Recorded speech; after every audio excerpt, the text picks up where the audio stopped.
বর্ষা ও নিম্নচাপের বৃষ্টিতে প্লাবিত ঘাটাল। বর্ষার মরশুমে বানভাসী পরিস্থিতি হয় ঘাটালবাসীর। তবে এখনও অধরা ঘাটাল মাস্টার প্ল্যান।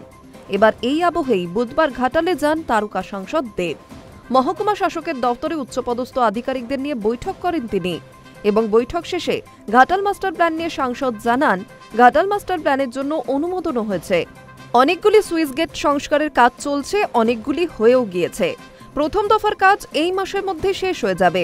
সবথেকে বড় হচ্ছে জমি অধিগ্রহণের কাজ। যতটা কম জমি নিয়ে এটা করা যায় সেদিকে গুরুত্ব দেওয়া হয়েছে। নতুন ডিজাইনে 40% কম জমি লাগছে। ঘাটাল মাস্টার প্ল্যান সরকারের জন্য নয়, সাধারণ মানুষের জন্য। মানুষ যেন শান্তিতে থাকতে পারে।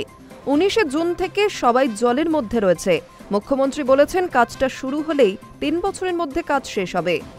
উল্লেখ্য, শিলাবতী, কংসাবতী এবং দ্বারকেশ্বর নদের শাখা নদীর ঝুমির লীলাভূমি ঘাটালে জমিদারি আমলের বাঁধগুলি ভেঙেই মূলত ঘাটাল এলাকায় বন্যা দেখা দেয় ফি বছর।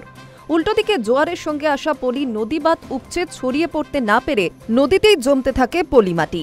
ফলে নদীর জলধারণ ক্ষমতা ধীরে ধীরে কমতে থাকে, বন্যা প্রবণতাও বাড়তে থাকে। এই সমস্যা মেটাতে ঘাটাল মাস্টার প্ল্যানের ভাবনা। কেন্দ্রের আর্থিক বঞ্চনায় ঘাটাল মাস্টার প্ল্যান বাস্তবায়িত হয়নি বলেই অভিযোগ।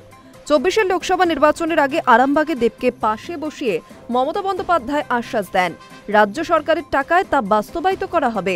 সেই অনুযায়ী ধাপে ধাপে কাজ এগোচ্ছে ঘাটাল মাস্টার প্ল্যানের। এই প্রকল্প বাস্তবায়নে ভোটের আগে রাজ্যের তরফে 1250 কোটি টাকা দেওয়ার কথাও জানানো হয়। প্রকল্প বাস্তবায়িত হলে আর বানভাসী পরিস্থিতিতে পড়তে হবে না ঘাটালবাসীকে। High news network.